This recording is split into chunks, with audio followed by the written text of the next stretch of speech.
Hello everyone. In the last video we'd made a start on our new bedroom unit. We had assembled the 3 carcasses for the drawers and then populated those carcasses with 3 drawers each to give us the 9 drawers that we wanted. Have a look at this image, it's a bit of a memory jogger. In today's video we're going to build the main frame for the wardrobes and cupboards. This is it finished and looking like it should be there. Enough of this time travel though, let's get back to where the work began.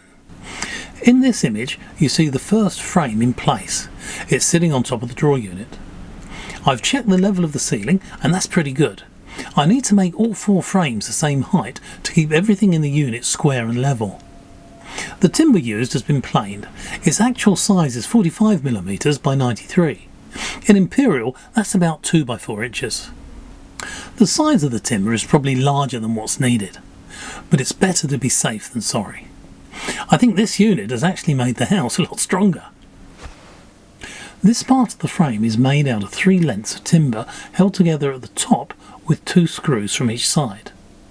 I counterbore the holes so the screw heads will go sub-flush. Later, the holes at the front of the unit will be filled with a wooden dowel. This first frame is going to be screwed to the wall. I'll be using 3 screws down each side. I machined 6 counterbore holes to hold the screws and the penny washers. Later I may turn wooden bungs to fill the holes. I build and install the next 2 frames. They're just sitting on top of the drawer units at the moment. The tops of the frames are connected with lengths of the same timber, 2 at the front and 2 at the back. It's level with the top of the frame and each length is held in place with 2 pocket hole fasteners at each end. This piece of floor in the corner of the room is where the full height wardrobe will be sitting. The next job is to make a base plate for it. This is that base plate. You can see I've placed pocket holes along the front edge. These are to hold the 20mm wooden trim. I've also fitted 4 black adjustable feet. Later on I fit a 5th in the centre of the base plate as I'm worried it may bow over time if something heavy is stored in the bottom of the wardrobe. I'm just about to fit the 20mm trim to the front edge of the base plate, then lay it back into position. You will notice here I've removed the vertical 34mm wide wooden trim. Originally the new frame was going to sit on top of this trim and rise to the ceiling.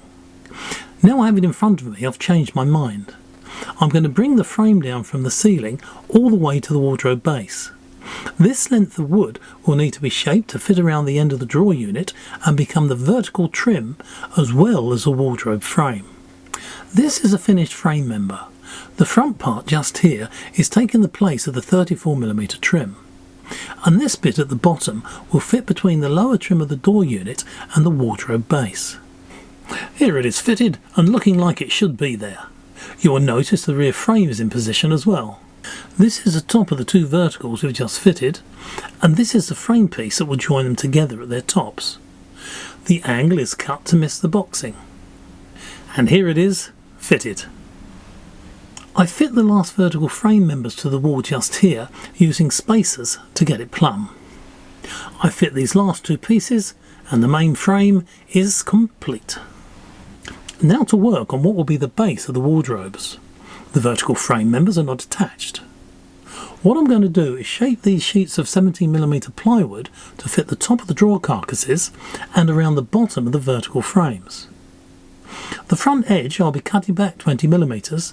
I can then fit a trim strip along it, hiding the edge of the plywood. The sheets can then come down and fit here. But it'll be shaped to go halfway along this edge, capturing the bottom of the vertical frame. A pocket hole fixing will be fitted here to make sure the frames can't move. So the first piece is laid on top of the right hand set of drawers.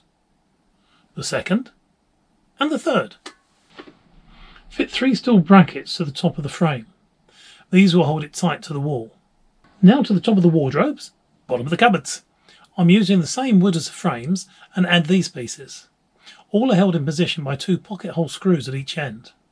When using pocket hole fixings, as you tighten the screws they will try to move the wood they're holding. It's best to clamp the wood before tightening, keep everything in line and have a rubber mallet on hand just in case there's any adjustments needed. As these frame pieces go in, I fit the closed hanging rails as well. This is 25mm or 1 inch diameter chrome steel tubes. The next pieces of frame to fit are here and here. These pieces are required to support the cupboard floors. They need to be level with the front of the frame so the cupboard and the wardrobe doors can close up against them. Each of these pieces have been machined on the top with a router. This cutout is for the edge of the cupboard floor. I'll show you how they fit together in a moment. This is the setup I use to hold the wood and make the routing process easier. I bring down that machined section with 4 passes of the router.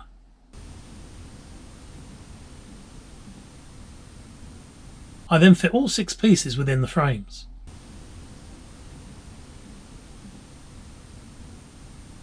This view is looking down into what will be the floor of the cupboard. Floors are going to be made from 17mm plywood, and they will fit into these machined sections and sit on top of the frame here and here. I do have to cut the corners of the floors so they fit around the vertical frames just here and here. Here are 2 of the floors, and here is where they need to fit. The first one in place, second one in place, third one in place. Now, back to the wardrobe floors. I cut and fit the 20mm trim down the front of the floor. The 4 frames have been drilled with pocket holes and the fixing screwed in. They are all off centre as I wanted the screws to go into the plywood and not in the joint between them.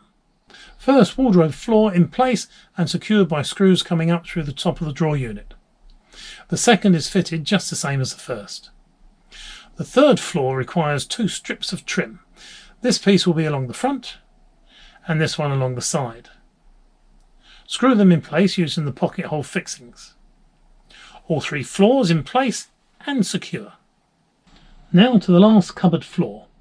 I fit a piece of frame across the front and a strip of 17mm plywood across the rear. These are the main supports. Now this piece of plywood has arrived. It needs to be shaped and is there to support the last clothes hanging rails. We now have a hanging rail going from one wall to the other. That's got to be enough, hasn't it? I fit a 1/4" rounding bit into my small Makita hand router. On the inside of the wardrobes and cupboards, I round all the corners of the frame. Anne was holding the tube from the vacuum cleaner. I was holding the router. It was still a very dusty process. There is one job left to do to finish the frames. We need to treat and seal the wood. We use Treatex hard wax oil with hardener. Paint on one coat and we sleep downstairs to avoid the fumes. Next day it's on with the second coat and we have a second night out of the bedroom.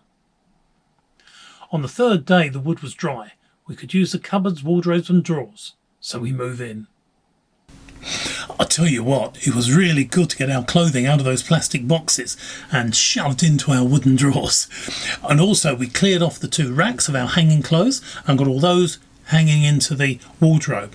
It's funny, that wardrobe hanging bar, that goes from one wall to the other in the bedroom, so it's really quite long. But once we got all our clothes in there, you think, actually there's not that much room left, and we've only just started.